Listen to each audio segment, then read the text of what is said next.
This dramatization is based on real events, but some details have been changed to protect the privacy of those involved. The purpose is educational, showing how seemingly minor conflicts can escalate when dialogue and understanding are abandoned. In the late 1980s, St. Louis was a city struggling with economic decline, urban decay, and communities left behind by municipal neglect. While the downtown corridor received attention and investment, neighborhoods on the periphery fought daily battles for basic resources and recognition. This documentary explores one such forgotten corner of the city, where an informal toll collection system on an aging bridge became the catalyst for a community crisis that would expose deep fractures in American urban life. The story that follows examines how economic desperation, territorial disputes, and the absence of official oversight can transform neighbors into adversaries. Through interviews with surviving residents, archived local news footage, and municipal records, we reconstruct a conflict that began with seemingly mundane administrative disagreements, but escalated into something far more devastating. This is not a story about heroes and villains, but about ordinary people pushed to extraordinary circumstances by systemic failures. It's about how a bridge meant to connect communities can become a symbol of division, and how the fight for economic survival can tear apart the social fabric that holds neighborhoods together. What happened in St. Louis serves as a microcosm of urban America's struggles with inequality, neglect, and the human cost of allowing communities to fend for themselves when official systems fail. Before we begin, we'd like to ask you to tell us your name and the city you're watching from. We love getting to know our audience. Also, please don't forget to give this video a like, share it with others, and subscribe to our channel. That way, we can keep bringing you more stories like this one. The Mendel Street Bridge wasn't much to look at in 1987. Built in 1923 to span the muddy channel that separated three working-class neighborhoods in South St. Louis, it had seen better days. The city's Department of Transportation had long since stopped maintaining the small toll booth that once collected nickels from Model T drivers, but the booth remained, weathered and forgotten by everyone except the people who lived nearby. Nobody from downtown ever came out to our part of the city, recalls Martha Rodriguez, now 73, who lived in Riverside Heights, one of the three neighborhoods connected by the bridge. We might as well have been on another planet. The potholes got deeper every winter, the streetlights stayed broken for months, and if you called City Hall about anything, they'd put you on hold until you gave up. The three neighborhoods, Riverside Heights, Millfield, and Southgate, had developed their own informal economies by necessity. Riverside Heights was predominantly Latino, with families who had moved north from Mexico and Central America seeking factory work.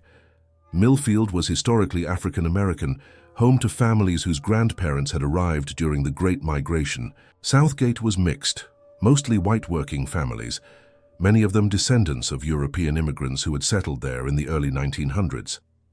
Despite their different backgrounds, the neighborhoods had coexisted peacefully for decades. Children from all three areas attended Lincoln Elementary together. Families shopped at each other's small businesses. The bridge was simply a piece of infrastructure they all used daily, unremarkable in its function of connecting their communities. That changed in the spring of 1987, when Charlie Brennan made a discovery that would set everything in motion. Brennan, a 34-year-old electrician from Southgate, was walking home from his night shift at the brewery when he noticed something odd. There was a light on in the old toll booth, and through the grimy windows he could see someone inside counting money. "I thought maybe it was city workers or something," Brennan told a local news reporter years later.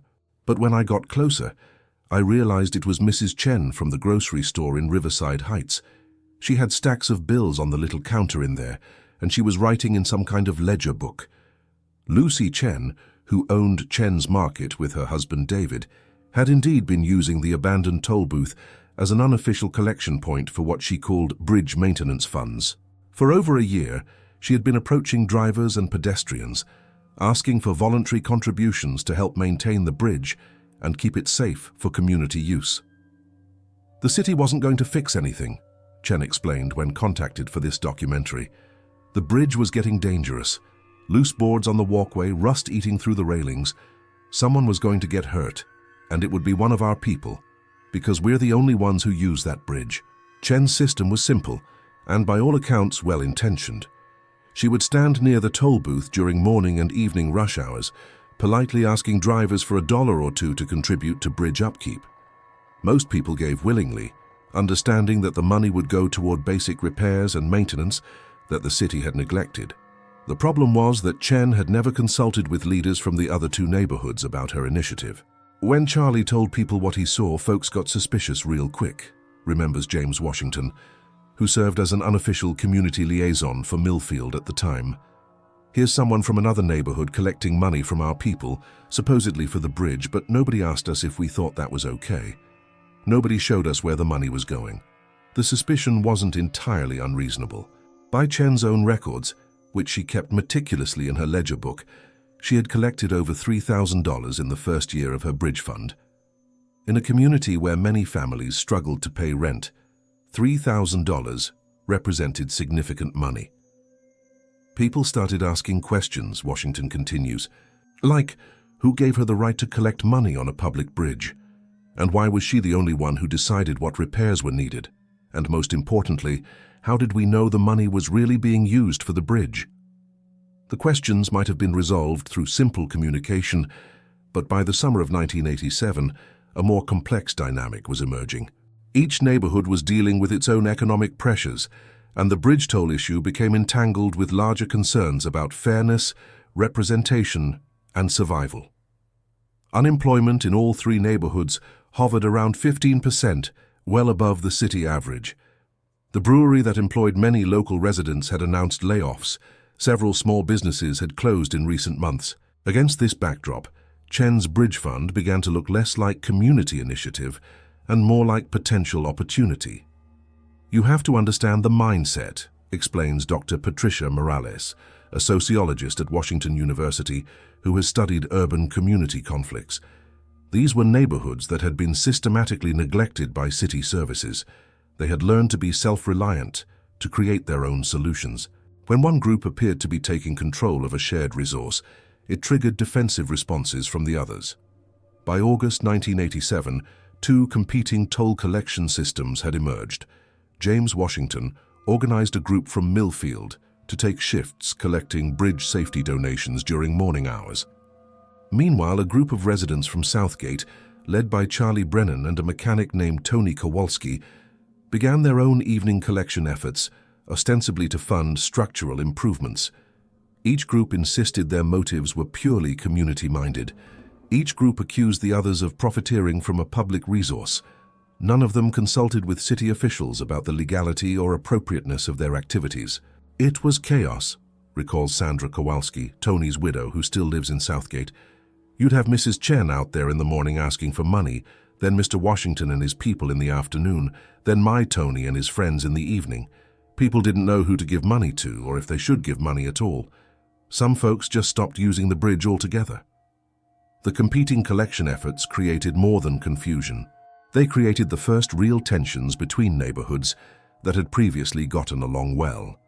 Parents began questioning whether their children should play in areas controlled by the other groups. Small business owners noticed customers from neighboring areas shopping elsewhere.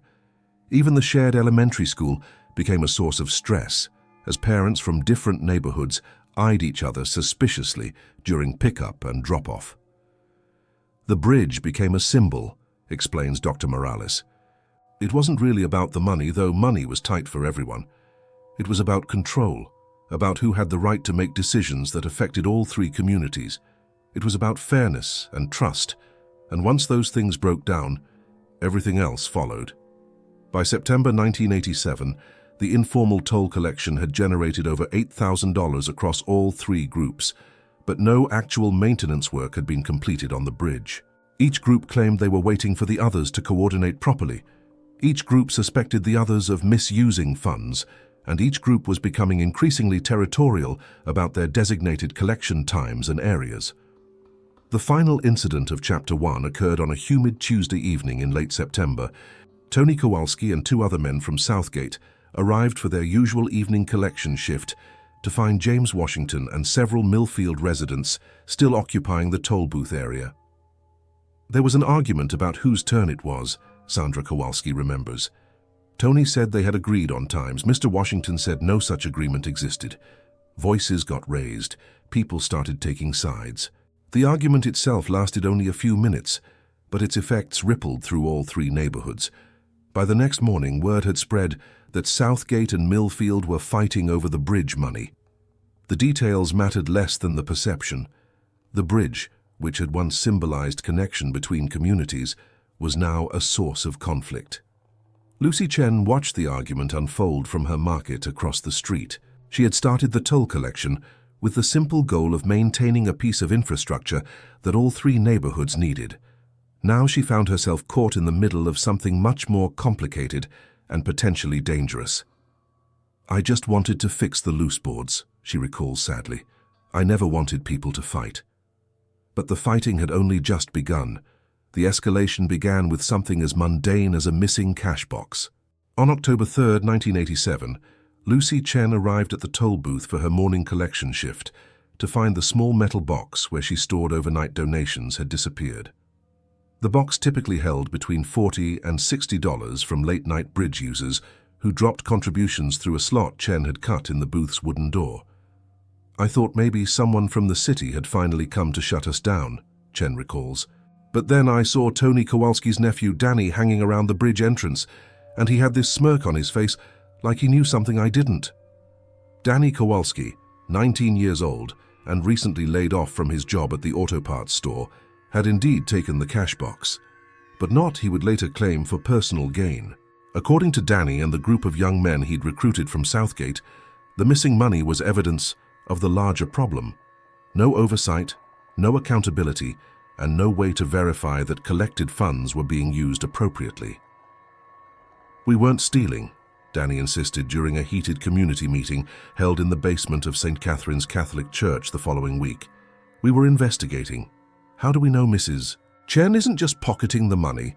How do we know any of these people are using the donations for the bridge?" The accusation hit Lucy Chen like a physical blow. For 18 months, she had kept detailed records of every dollar collected and every cent spent on bridge maintenance. Her ledger books, which she brought to the meeting, showed purchases of wood filler, rust remover, and paint, along with receipts for hiring her nephew to repair loose handrails. "I showed them the books," Chen remembers, her voice still carrying the hurt from that night. "I showed them every receipt, every expense, everything, but they didn't want to see evidence. They wanted to believe I was cheating them." The meeting at St. Catherine's was supposed to resolve the growing tensions between the three neighborhoods, but instead it crystallized them into something harder and more personal. Father Miguel Santos, the parish priest who had offered the church basement as neutral ground, watched in dismay as neighbors who had worshipped together for years began treating each other as adversaries. Mrs. Rodriguez accused Mr. Washington of trying to steal money that rightfully belonged to Riverside Heights, Father Santos recalls. Mr. Washington said that nobody had appointed Mrs. Chen as bridge supervisor in the first place. Mr. Brennan said that Southgate residents used the bridge more than anyone else, so they should have the biggest say in how the money was spent. Everyone was talking at once, nobody was listening, and I could see how hurt and angry people were getting. The fundamental problem was that no one had established rules for the bridge toll collection, and now that significant money was involved, everyone had different ideas about how things should work. Chen believed her initiative gave her primary responsibility for bridge maintenance. Washington argued that all three neighborhoods should have equal say in how funds were collected and spent. The Southgate group, led by the Kowalski brothers, insisted that usage patterns should determine control, and they claimed to have data showing that Southgate residents crossed the bridge more frequently than anyone else. Tony started bringing these charts and graphs to the meetings, remembers Maria Santos, a Riverside Heights resident who attended most of the community gatherings. He had his nephew Danny counting cars and pedestrians at different times of day, tracking where people were coming from and going to. He was trying to prove that Southgate people had more rights to the bridge money because they used the bridge more. The Kowalski data was crude but compelling in its apparent thoroughness. According to their counts, conducted over 2 weeks in October, 62% of bridge traffic originated in Southgate, 23% from Millfield, and only 15% from Riverside Heights. The numbers seemed to support their argument that Southgate should have primary control over toll collection and expenditure. but James Washington challenged both the methodology and the conclusions. They were counting during Danny's work schedule, Washington pointed out during the October 15th community meeting. Morning rush hour and evening rush hour when people are going to jobs. But what about the weekends? What about the kids walking to school? What about Mrs. Martinez who crosses that bridge 6 times a day to check on her mother? You can't just count cars and think you understand a community. Washington organized his own traffic study, recruiting volunteers from Millfield to conduct counts during different time periods. Their data told a different story. When pedestrian traffic was included, when weekend activity was measured, when school-related crossings were factored in, the usage patterns were much more evenly distributed among the 3 neighborhoods. James was right about the methodology, admits Dr. Patricia Morales, the Washington University sociologist, who later analyzed both traffic studies for her research on community conflicts. But both groups were missing the larger point. They were fighting over who had more right to control a public resource, when the real question was whether anyone had the right to control it at all. Meanwhile, the bridge itself continued to deteriorate. The original metal box theft had damaged the toll booth door. Rain was getting inside the structure, warping the wooden boards Chen had used to patch gaps in the walls. Most significantly, no actual maintenance was being performed while the 3 groups argued over who should have authority to organize and fund repairs. By November, the bridge was in worse shape than when we started, Chen acknowledges. All this fighting over money to fix it, and we weren't fixing anything. The irony wasn't lost on me. The situation became more complicated when the city of St. Louis finally took notice of the community conflict.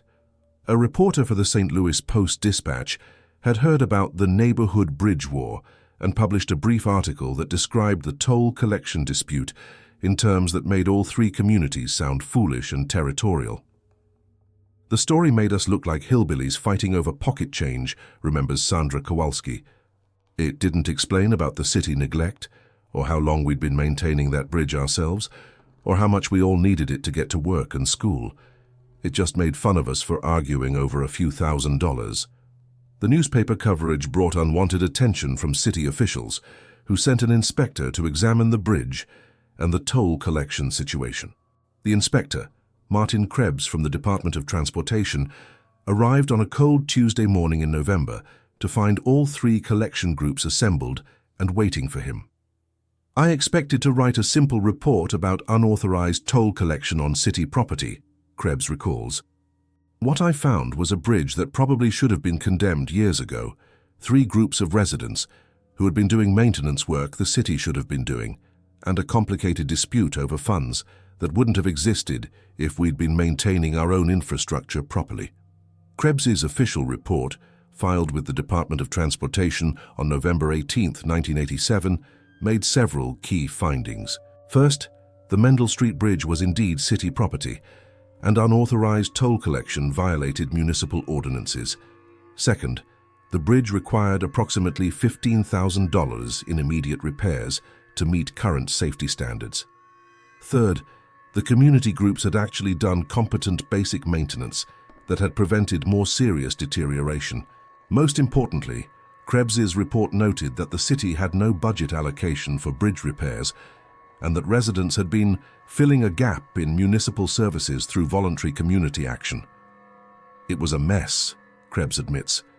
We were going to shut down their toll collection, but we couldn't promise to do the repairs they were raising money for. We were essentially telling them to stop solving a problem we weren't going to solve ourselves. The city's response satisfied no one and inflamed tensions further. Officials sent letters to all 3 neighborhood groups ordering them to cease unauthorized collection activities, but provided no timeline for city-funded repairs.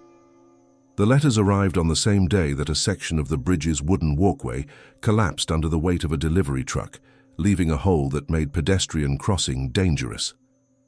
That's when people really started getting angry, recalls Father Santos. Not just at each other, but at the whole situation. They felt abandoned by the city, and now they were being told they couldn't even help themselves. The collapsed walkway became a rallying point for community anger, but it also created a new source of division. Lucy Chen organized an immediate repair effort, pooling money from her bridge fund to buy lumber and hire help. But when she arrived at the bridge with materials and workers, she found James Washington and several Millfield residents blocking access. "We told her she needed to wait," Washington explains. "We needed to have a proper community meeting, make decisions together about repairs.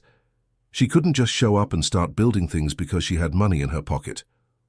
The standoff at the bridge lasted 3 hours.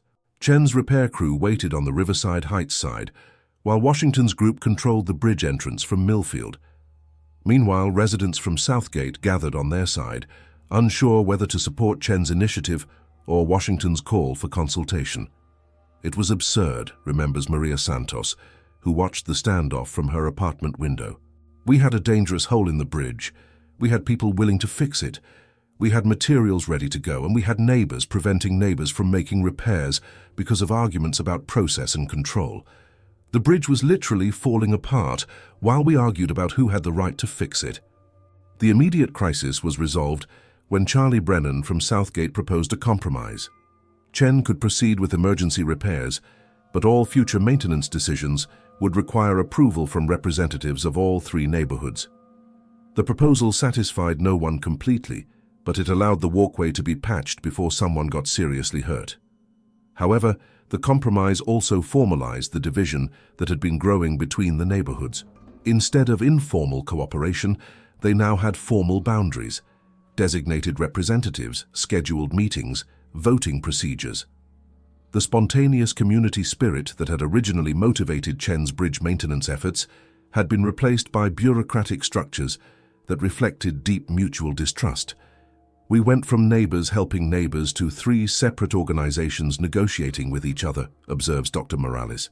The bridge had become a symbol of division rather than connection, and the money had become a source of conflict rather than a tool for community improvement.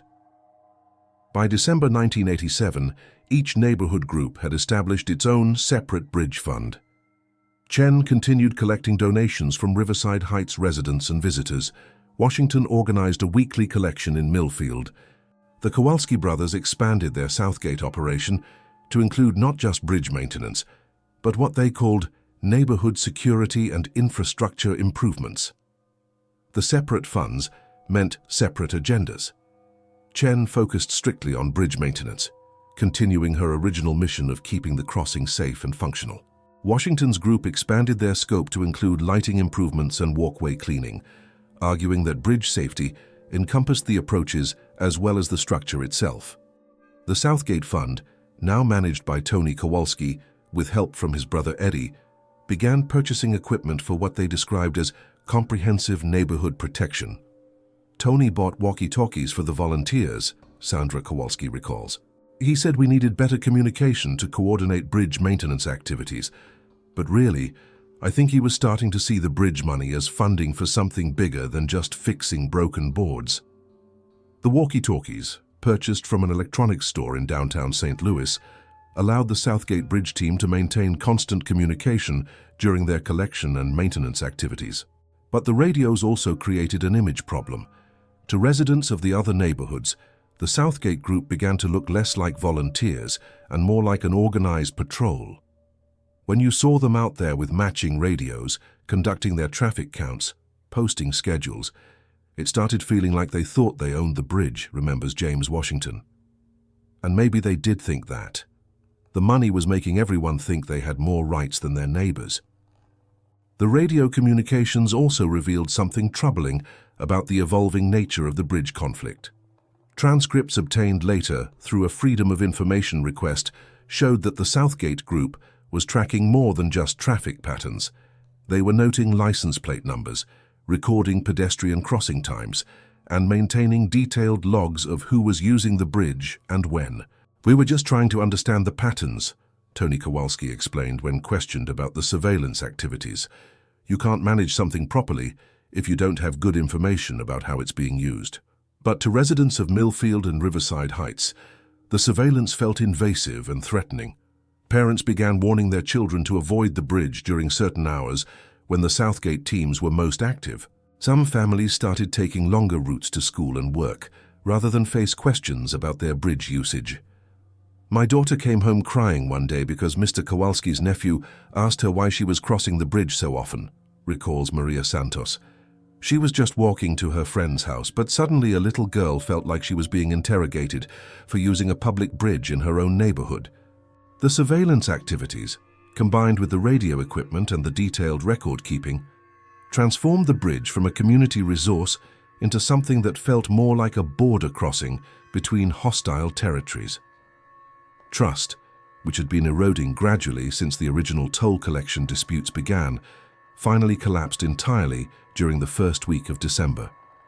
The breaking point came when Danny Kowalski confronted Lucy Chen about her evening bridge crossings. Chen had been making daily trips across the bridge to visit her elderly mother, who lived alone in Millfield. The visits, which typically lasted an hour or two, were routine family obligations that Chen had been fulfilling for years. But Danny, following the new surveillance protocols established by his uncle's group, began questioning Chen about her activities. He wanted to know why I was crossing so often, what I was carrying in my bags, how long I planned to stay, Chen recalls. This was a boy I'd watched grow up, whose family I'd known since they moved to the neighborhood. Now he was treating me like a suspicious stranger. The confrontation escalated when Danny suggested that Chen should pay additional bridge tolls for her frequent crossings, arguing that heavy users should contribute more than occasional users. Chen refused, pointing out that she had been collecting and managing bridge funds longer than anyone else. Danny threatened to restrict her access to the bridge during peak hours when Southgate maintenance activities were scheduled. That's when I knew we weren't neighbors anymore, Chen says. When a young man I'd known since he was in elementary school thought he could tell me when I was allowed to visit my own mother, I realized something fundamental had changed. The bridge money hadn't brought us together. It had turned us into enemies. Word of the confrontation spread quickly through all three neighborhoods, carried by the efficient gossip networks that connected families across community boundaries. But instead of generating sympathy for Chen or criticism of Danny's behavior, the story seemed to confirm each group's worst suspicions about the others. In Riverside Heights, residents saw the incident as evidence that Southgate was trying to control access to the bridge through intimidation. In Millfield, people interpreted it as proof that the toll collection system was creating dangerous territorial behavior. In Southgate, Danny's supporters argued that he was simply enforcing community standards and ensuring fair usage of bridge resources. By Christmas of 1987, people were choosing sides, recalls Father Santos. Families that had celebrated holidays together for years were no longer speaking. Children were being told not to play with kids from the other neighborhoods. The bridge had become a symbol of everything that was dividing us, instead of everything that connected us. The year ended with 3 separate bridge funds, 3 separate maintenance schedules, 3 separate sets of rules about toll collection, and 3 neighborhoods that had lost the ability to trust each other. The bridge itself remained in poor condition, despite thousands of dollars in collected donations, because the groups could no longer coordinate repair efforts effectively.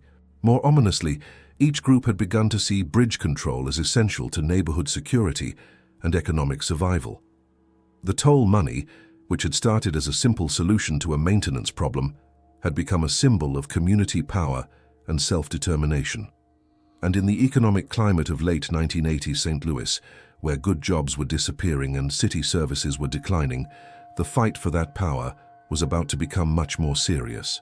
The new year brought an unexpected complication to the bridge conflict: the arrival of Marcus "Tank" Williams, a 28-year-old former Marine who had grown up in Millfield before leaving for military service in 1982. Tank's return to St. Louis in January 1988 was supposed to be temporary, a few months staying with his grandmother while he looked for steady work, but his presence would fundamentally alter the dynamics of the neighborhood dispute. Tank had heard about the bridge situation from his grandmother, Dolores Williams, who had been reluctantly contributing to James Washington's collection efforts since the previous fall. But Tank's military experience gave him a different perspective on what he saw as a poorly organized civilian operation that was wasting resources and creating unnecessary conflict. "I watched these groups for about 2 weeks, Tank recalls, speaking from his current home in Kansas City. Mrs. Chen standing out there in the cold with her little donation box, Mr. Washington trying to keep records on notebook paper that got rained on, the Kowalski boys with their radios acting like they were running some kind of military operation. It was amateur hour and I could see it was only going to get worse. Tank's assessment wasn't entirely wrong. By January 1988, the three bridge collection efforts had generated over $12,000 in combined funds, but very little actual maintenance work had been completed. The groups were too busy monitoring each other's activities to coordinate repairs effectively. The bridge itself had developed new problems over the winter. Ice damage had loosened several support cables, and repeated freeze-thaw cycles had created dangerous cracks in the concrete approaches. What we needed was leadership, Tank explained to his grandmother and her neighbors during an informal meeting in the Williams family kitchen on January 15th. Real organization, proper planning, professional management. These people were collecting money like they were passing the hat at church, but they were dealing with serious infrastructure and community safety issues. Tank's military experience included logistics coordination and personnel management, skills that seemed directly applicable to the bridge situation. More importantly, he had no prior involvement in the dispute and no obvious loyalty to any of the existing factions. Several Millfield residents, frustrated with the ongoing stalemate, saw Tank as a potential neutral party who could bring order to the chaos. James Washington was a good man, but he wasn't really a leader, recalls Reverend Thomas Jackson, pastor of Mount Olive Baptist Church in Millfield. He was trying to keep peace and represent our neighborhood's interests, but every meeting turned into arguments and nobody was making decisions. Tank had command presence. When he talked, people listened. Tank's first intervention was to propose a comprehensive audit of all three bridge funds, with unified record-keeping and transparent reporting to all neighborhoods. He volunteered to conduct the audit personally, using accounting methods he had learned during his military service. The proposal was reasonable, logical, and exactly the kind of neutral oversight that might have resolved the conflict peacefully. It was also completely unacceptable to all three existing bridge groups. Lucy Chen rejected the audit proposal because she had been keeping meticulous records from the beginning and saw no need for outside review. James Washington supported the idea in principle, but insisted that any auditor should be chosen jointly by all three neighborhoods, not appointed unilaterally by Millfield. The Kowalski brothers opposed the audit entirely, arguing that their fund was private money collected from Southgate residents and therefore not subject to external oversight. Tank meant well, but he didn't understand the history, explains Dr. Patricia Morales. He saw an organizational problem that could be solved with military efficiency. But the bridge conflict wasn't really about organization. It was about trust, representation, and community control. Those aren't problems you solve with better accounting procedures. Tank's frustration with the audit rejection led to his second, more controversial proposal: the creation of a unified bridge security and maintenance authority with representatives from all three neighborhoods, but centralized command structure and professional management standards. The authority would consolidate all existing bridge funds, establish standardized collection procedures, and implement a comprehensive maintenance and security plan for the crossing. The proposal, which Tank presented in a typed multi-page document distributed to all three neighborhood groups, included detailed organizational charts, budget projections, and operational protocols. It was professional, thorough, and completely tone-deaf to the community dynamics that had created the conflict. He was treating us like we were soldiers under his command, remembers Maria Santos.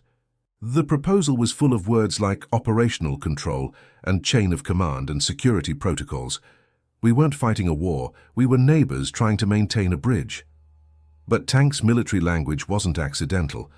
His assessment of the bridge situation had convinced him that the neighborhoods were indeed engaged in a low-level conflict that would escalate unless professional intervention established clear authority and control. The surveillance activities, the territorial disputes, the breakdown in communication, all of these looked to Tank like the early stages of serious civil disorder.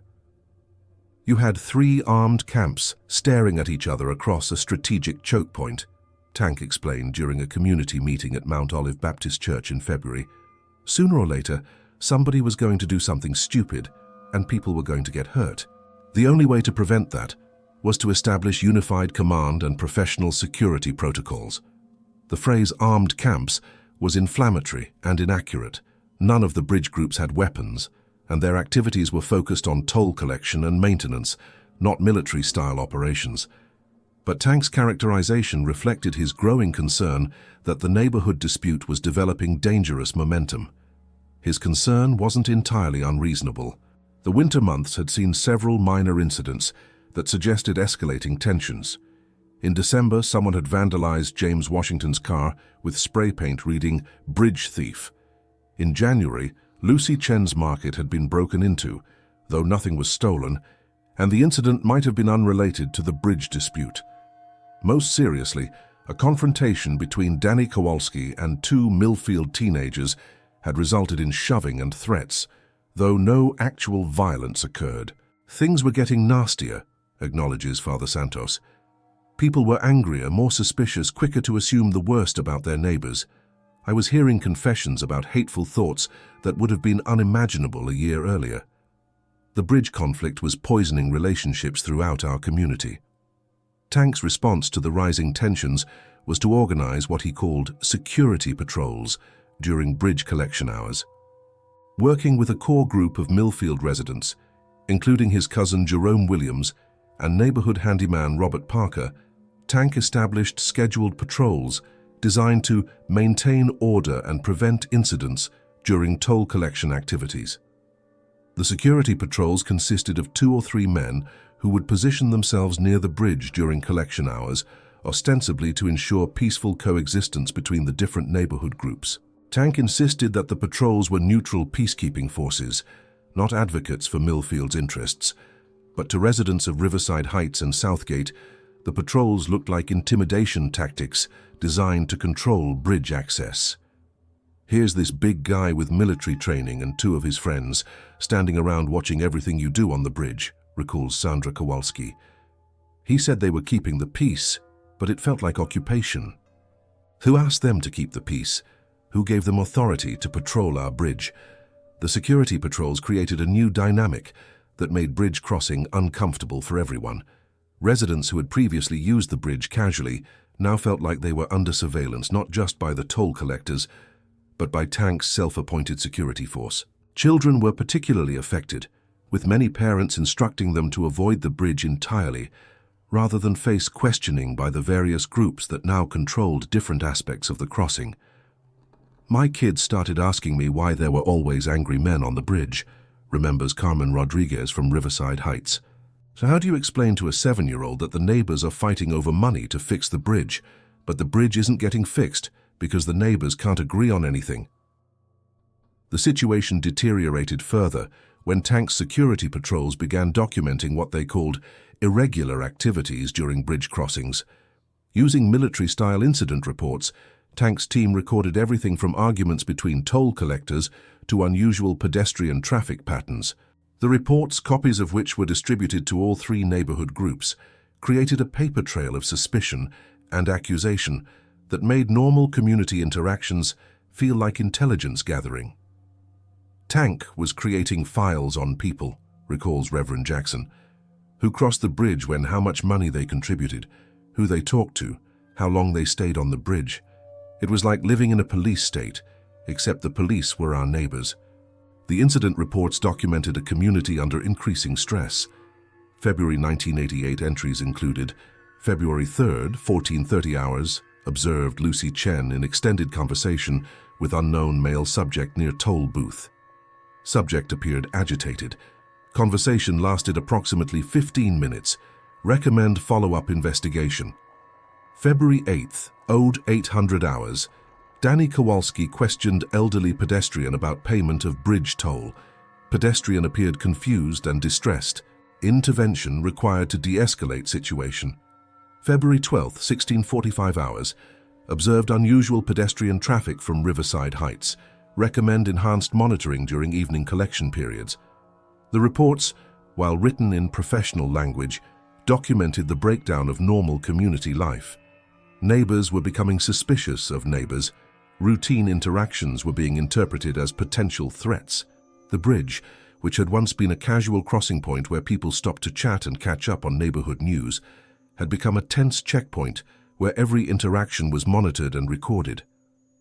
Tank thought he was bringing order to chaos, observes Dr. Morales, But what he was actually doing was militarizing a civilian dispute. The incident reports and security patrols transformed a community conflict into something that looked and felt like territorial warfare. The transformation became complete when the three neighborhood groups began adopting Tank's security model for their own operations. Lucy Chen, feeling increasingly isolated and threatened, recruited her son-in-law and two teenage nephews to help with her bridge activities. James Washington formalized his collection efforts into what he called the Millfield Bridge Committee, with scheduled meetings, written bylaws, and designated officers. Most significantly, the Kowalski brothers expanded their operation into a comprehensive neighborhood watch program that included bridge monitoring, residential patrols, and what they described as community security services. By March, we had three separate organizations, each with their own leadership structure, their own rules, their own territory, and their own security forces, recalls Father Santos. What had started as neighbors helping neighbors had become something that looked a lot like gang warfare, even though nobody was using that language yet. The gang warfare comparison wasn't entirely inaccurate. The three groups had developed many of the characteristics of territorial organizations: defined boundaries, enforcement mechanisms, loyalty requirements, and increasing hostility toward outsiders. The bridge money provided economic incentive for control, while the security concerns provided justification for increasingly aggressive behavior. The economic stakes had also increased substantially. By spring 1988, the three bridge funds had collected over $18,000 in total donations. But more importantly, the groups had discovered that bridge control provided opportunities for additional revenue generation. The Southgate Group began offering escort services for nervous pedestrians. Tank's Millfield organization started charging fees for security consultations with local businesses. Lucy Chen's operation expanded to include bridge maintenance supplies, sold at premium prices to residents who wanted to support infrastructure improvements. The money was changing people, recalls Carmen Rodriguez. Mrs. Chen used to be the sweet lady who gave my kids free candy from her store. Now she was a businesswoman running an operation. Mr. Washington used to help everyone in the neighborhood with odd jobs. Now he was an official with meetings and committees and rules.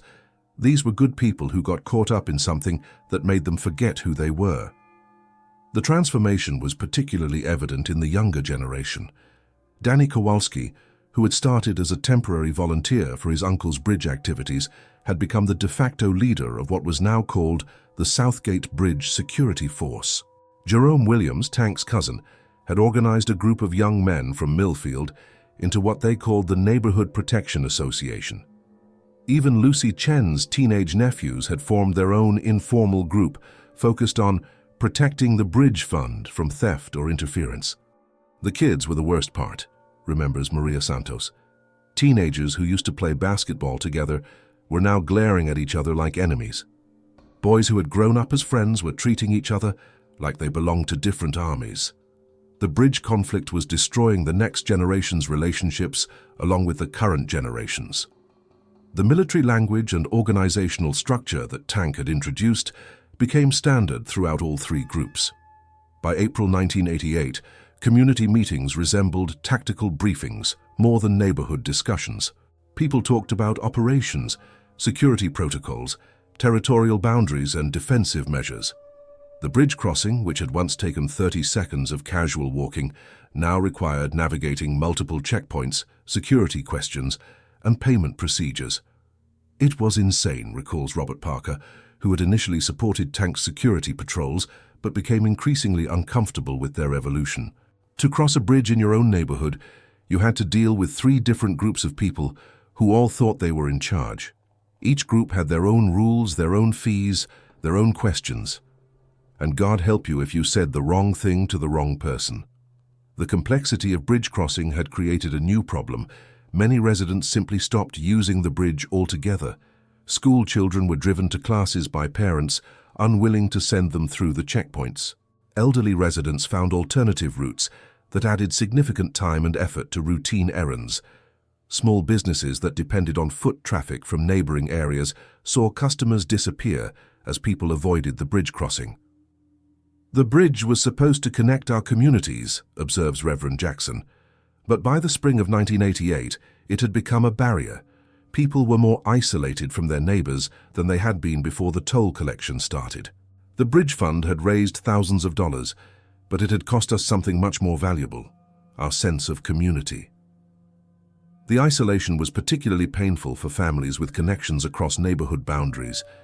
Intermarriage between the three communities had been common for generations, creating extended family networks that spanned all three areas. The bridge conflict forced these families to choose sides or accept permanent estrangement from relatives who lived on the wrong side of the crossing. "My sister married a man from Southgate," recalls Dolores Williams, Tank's grandmother. "For 40 years, our families had Sunday dinners together, holidays together, helped each other through good times and bad times. But by 1988, we couldn't even talk about the bridge without arguing. Eventually, we just stopped talking altogether." The family divisions were among the most tragic consequences of the bridge conflict, but they also demonstrated how completely the dispute had transformed community relationships. Trust, which had once been assumed between neighbors, now had to be earned through loyalty demonstrations. Neutrality, which had once been the default position for community members, was now interpreted as suspicious or threatening. The final escalation of Chapter 3 occurred during the first week of May 1988, when all three bridge groups simultaneously decided to implement what they called enhanced security measures for the approaching summer months. Lucy Chen announced that Riverside Heights bridge activities would now include identity verification for all bridge users, with special scrutiny for people carrying large bags or packages. James Washington's Millfield Committee established new collection procedures that required documentation of payment history for regular bridge users. Most significantly, Tank's security operation implemented what he called access control protocols that included the authority to deny bridge crossing to individuals deemed security risks. The enhanced security measures were ostensibly designed to prevent theft, vandalism, and conflict during the busy summer months when bridge usage traditionally increased. But the practical effect was to make bridge crossing so complicated and unpleasant that many residents began looking for alternatives to what had once been a simple neighborhood connection. "That's when I knew we had lost our minds," recalls Sandra Kowalski. "When using a bridge in your own neighborhood required showing identification and explaining your business to people who used to be your friends and neighbors. When a 30-second walk became a 10-minute interrogation. When people were too afraid or too frustrated to visit family members who lived 3 blocks away." The breaking point came on May 12, 1988, when an incident involving a lost child exposed the full extent of community breakdown that the bridge conflict had created. 8-year-old Miguel Santos, Maria Santos's youngest son, had been playing with friends in Riverside Heights when he became separated from the group. Confused and scared, he headed toward the bridge to walk home to his family's apartment in Millfield. But when he reached the bridge approach, he encountered the new security protocols that had been implemented by all three groups. Lucy Chen's teenage nephews questioned Miguel about his destination and purpose, following their new identification procedures. Tank's security patrol demanded to know why an unaccompanied child was attempting to cross the bridge without adult supervision. Danny Kowalski's Southgate team insisted that Miguel needed to pay the appropriate toll and provide contact information for his parents. "This little boy just wanted to go home," recalls Lucy Chen, her voice breaking even decades later. "He was scared and confused, and instead of helping him, everyone was treating him like a security threat. We had become so suspicious of each other that we forgot how to show basic kindness to a lost child." Miguel, overwhelmed by the questioning and increasingly frightened by the adults who seemed angry with him, began to cry. His tears attracted more attention from the various security groups, who interpreted his distress as evidence that something was wrong.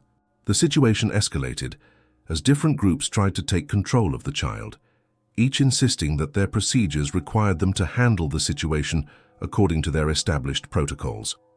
"It turned into a tug of war," remembers Jerome Williams, Tank's cousin. "Everyone thought they were protecting the kid, but we were all following different rules, and nobody was talking to anybody else. The poor boy was in the middle of 3 groups of adults who couldn't agree on something as simple as how to help a lost child get home. The incident lasted nearly 2 hours before Maria Santos, frantic with worry, arrived at the bridge looking for her missing son. She found Miguel surrounded by arguing adults from all 3 neighborhoods, each group insisting that they had been trying to help, while the others had been interfering with proper procedures. When I saw my baby in the middle of all that chaos, with grown men and women arguing over procedures and protocols, while he stood there crying, I realized how far we had fallen, Maria Santos recalls. These were people who had watched Miguel grow up, who had been at his baptism, who used to give him candy and birthday presents. Now they were treating him like paperwork. The lost child incident served as a wake-up call for some community members, but it also deepened the resolve of others who saw it as evidence that stronger security measures were needed to protect neighborhood children. The 3 groups drew completely different conclusions from the same event. Some saw it as proof that the bridge conflict had gone too far.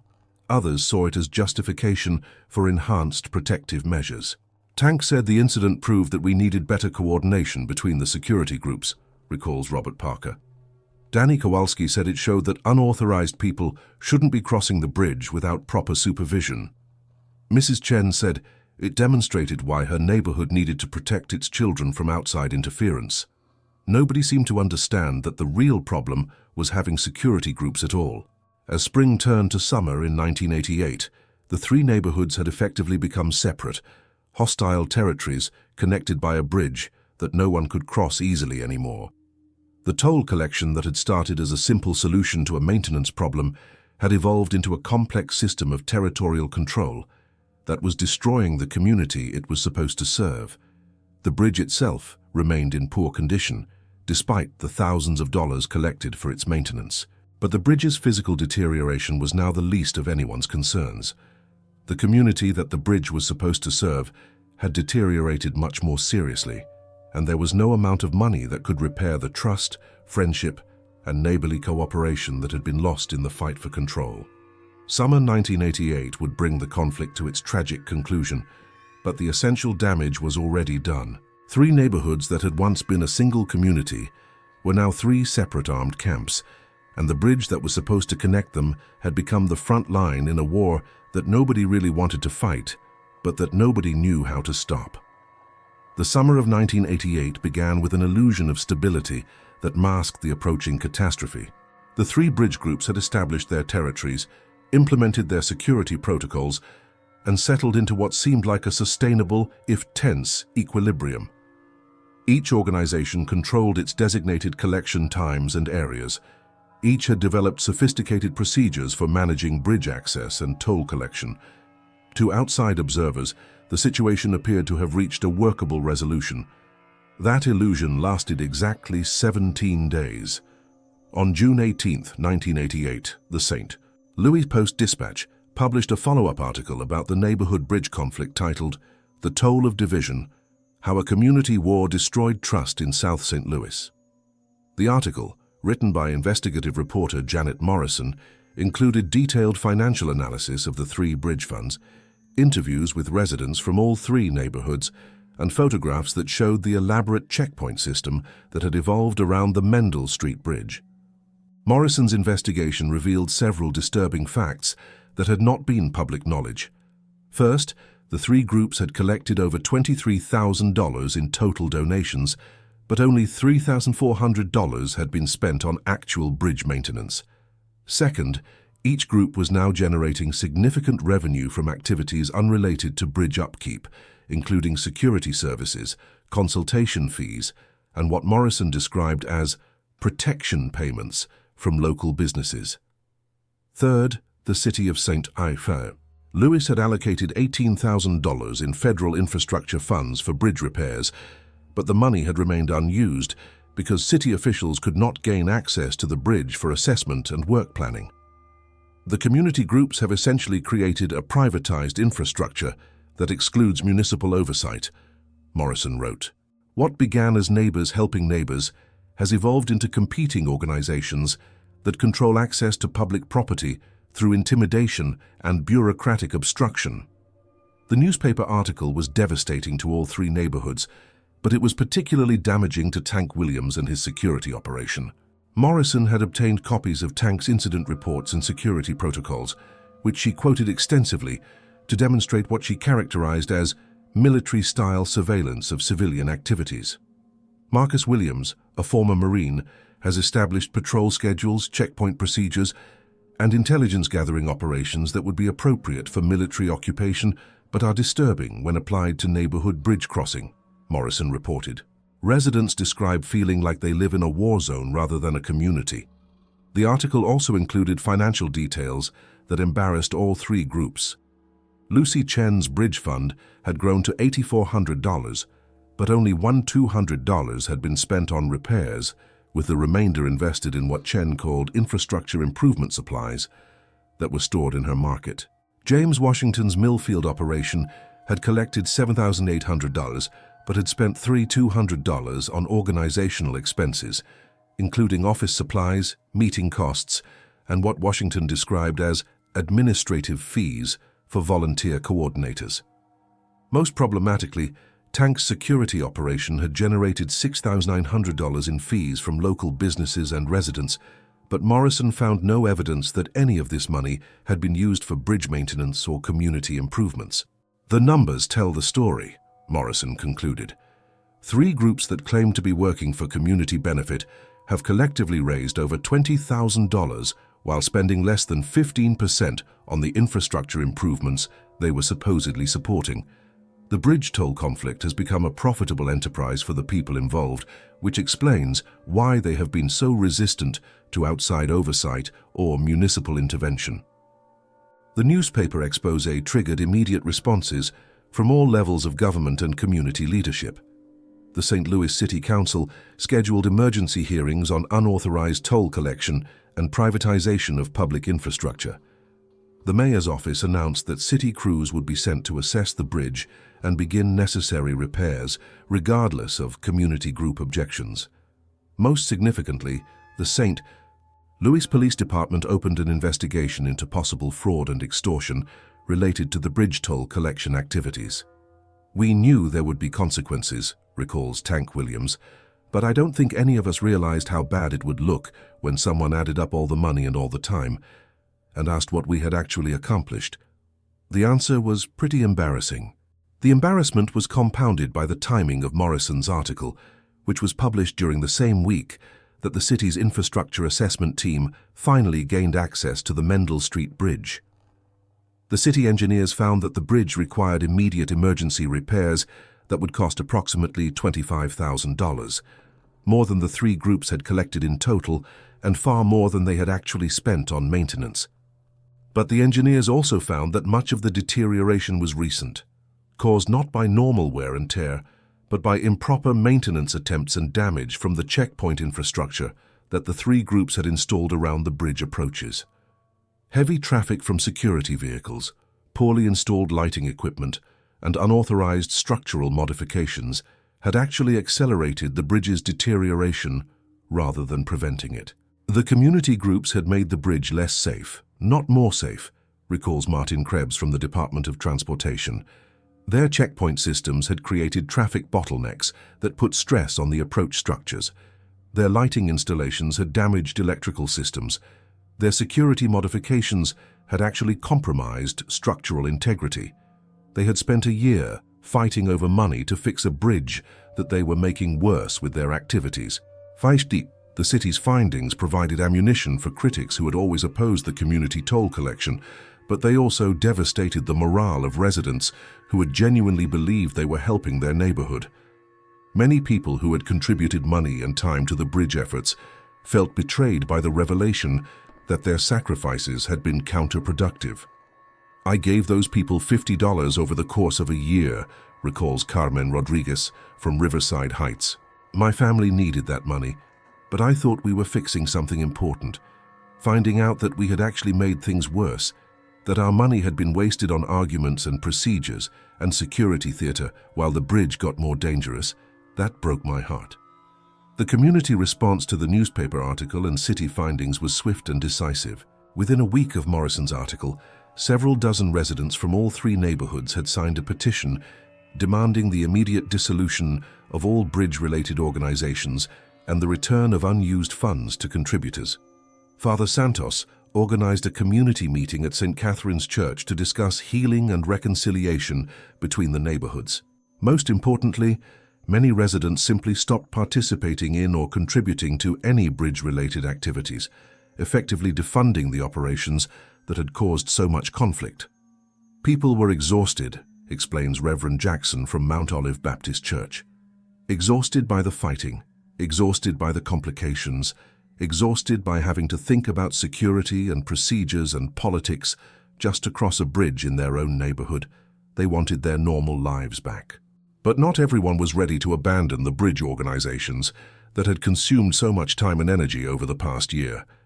Tank Williams, in particular, argued that the newspaper article was biased and that the city's intervention was premature.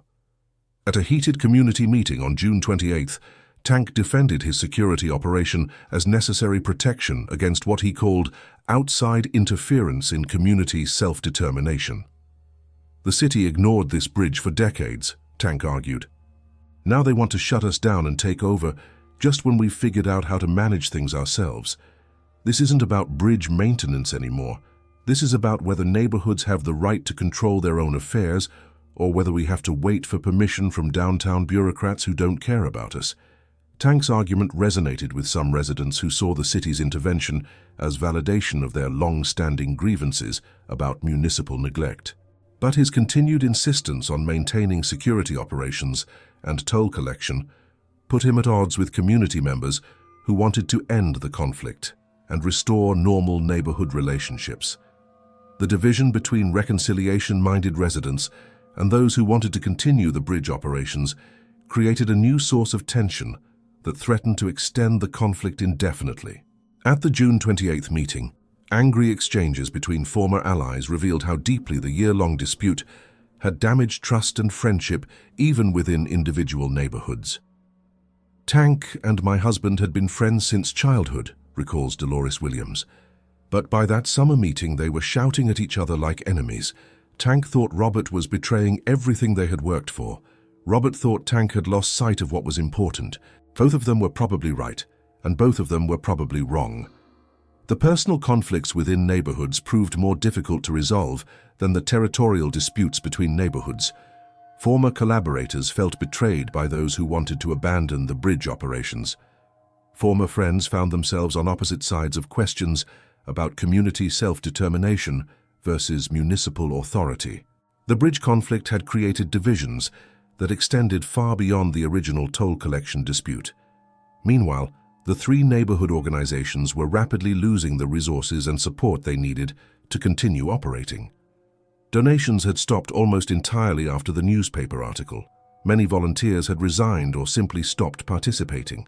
Local businesses that had been paying security fees began refusing to continue those arrangements. The economic foundation that had supported the bridge operations for over a year had essentially collapsed within a month of the media exposure. By July, we were down to maybe a dozen people still actively involved, recalls James Washington, and half of them were more interested in arguing about who was to blame for the bad publicity than in actually doing anything constructive. The whole thing was falling apart. The collapse accelerated when the St.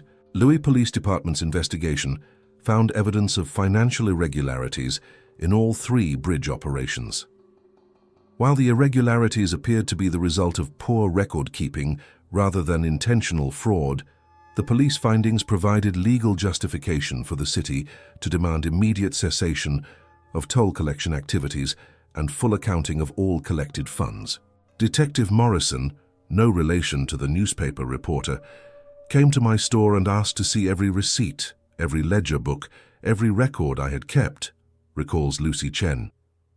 I had been trying to be organized and responsible, but when you're running a small business and managing bridge funds and dealing with neighborhood politics, record keeping gets complicated.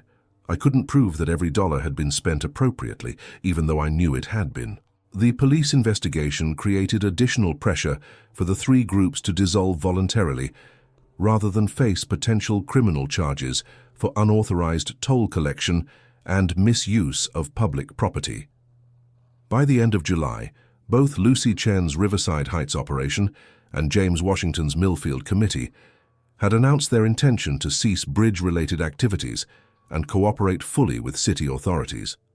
Tank Williams and the Southgate organization initially resisted the pressure to dissolve, arguing that they had not violated any laws and that community self-determination was more important than municipal convenience.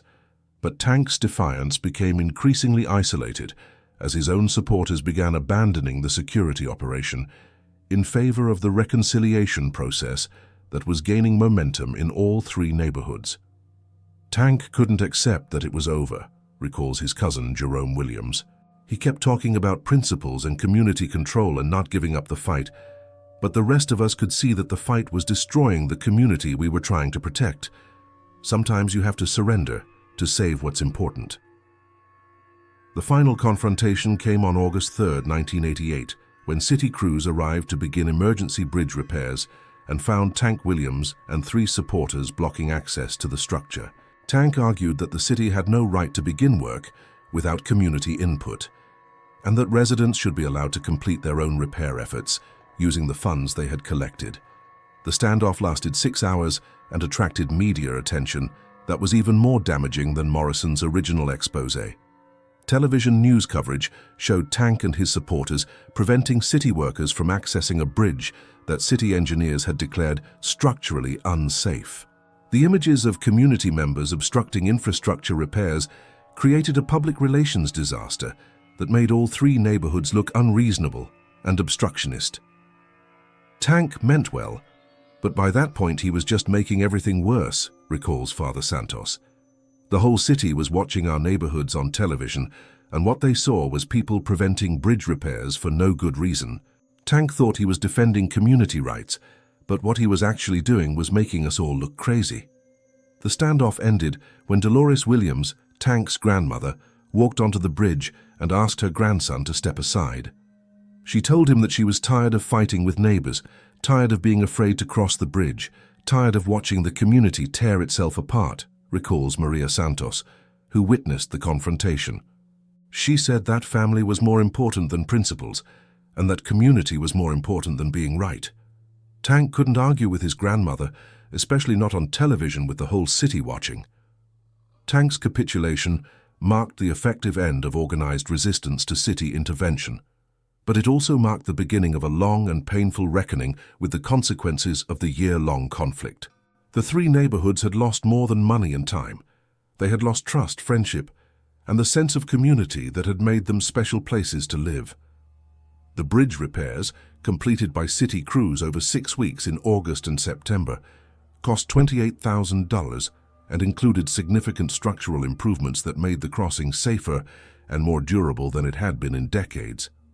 The repairs were funded through a combination of federal infrastructure grants, city emergency funds, and, ironically, the bridge toll money that the 3 community groups eventually turned over to municipal authorities. The bridge ended up getting fixed properly, with professional engineering and quality materials, recalls Martin Krebs.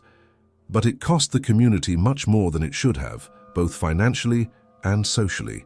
If they had contacted the city in 1987 instead of starting their own toll collection, we could have had the repairs completed within 6 months for less money and no community conflict. The financial reckoning was straightforward. The 3 groups had collected $23,400 in total donations, spent $3,400 on actual bridge maintenance, and used the remainder for organizational expenses, security operations, and administrative costs. After accounting for all expenses and returning unused funds to contributors, the community toll collection effort had generated approximately $100 to $800 in net bridge improvements, less than 10% of the money collected, and far less than would have been accomplished through normal municipal channels. The social reckoning was much more complex and painful.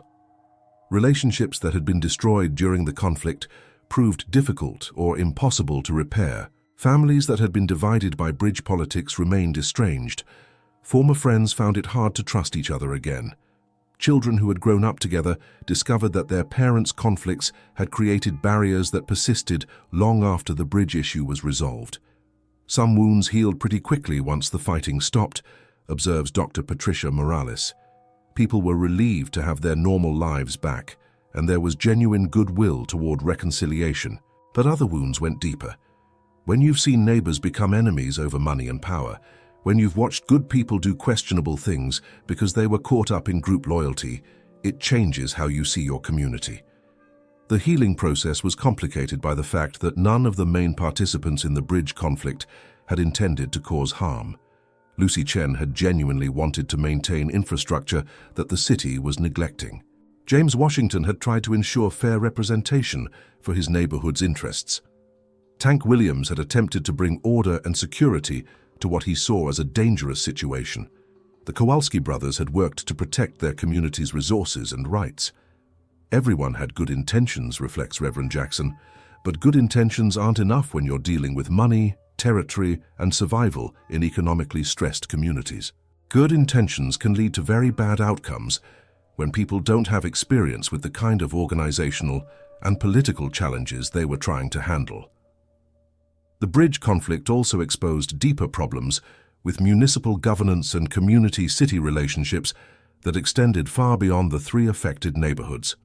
The city's neglect of bridge maintenance, its failure to respond to community concerns, and its inability to provide effective oversight of volunteer infrastructure efforts reflected systemic problems that affected many parts of St. Louis. The bridge conflict was a symptom of larger failures, argues Dr. Morales. When communities can't get basic services from their municipal government, they start creating their own solutions. When those solutions become territorial and competitive, you get conflicts like the one that happened on Mendel Street. The real problem wasn't community initiative. It was the absence of responsive, effective municipal governance.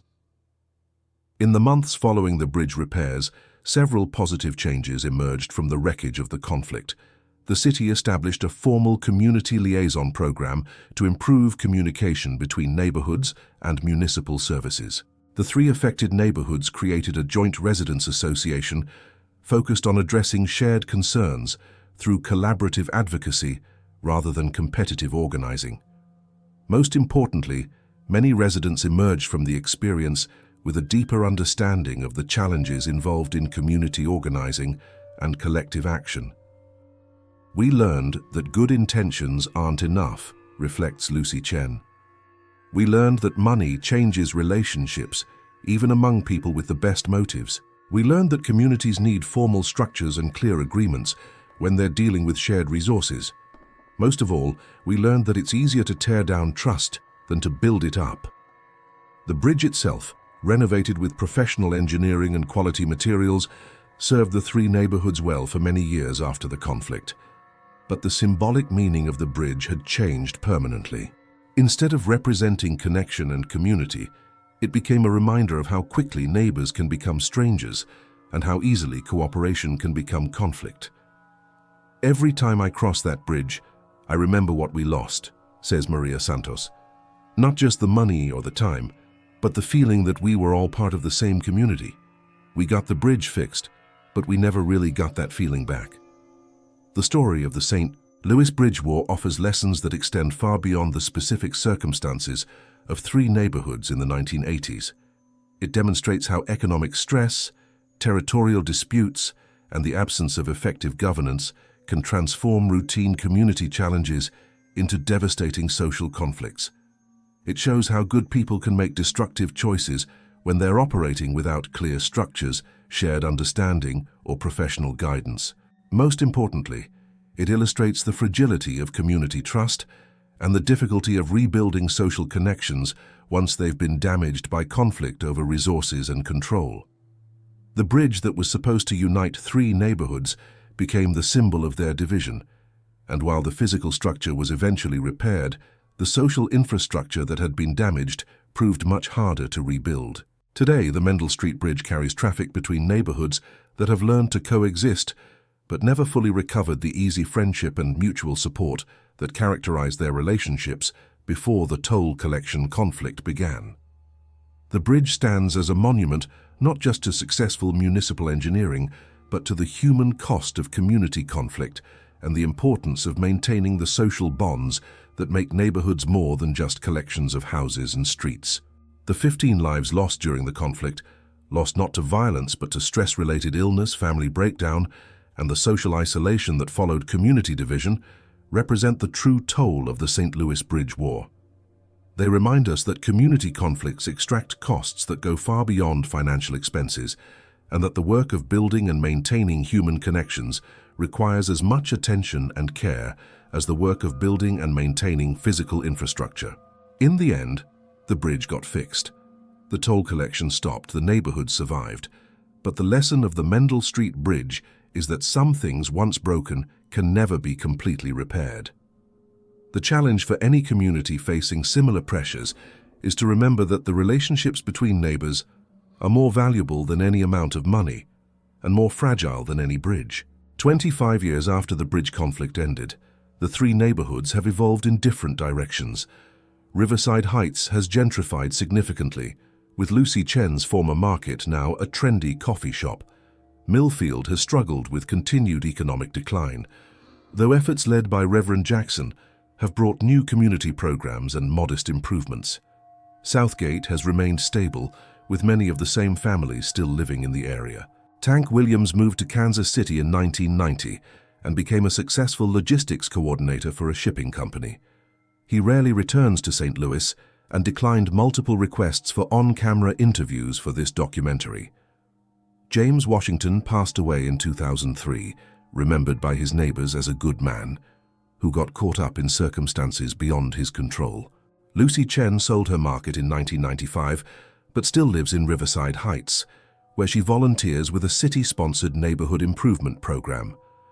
The Mendel Street Bridge itself was replaced in 2008 with a modern structure that includes pedestrian walkways, improved lighting and accessibility features. The replacement was funded through normal municipal channels and completed without community controversy. The old bridge's toll booth was demolished during construction, eliminating the last physical reminder of the conflict that once divided three neighborhoods.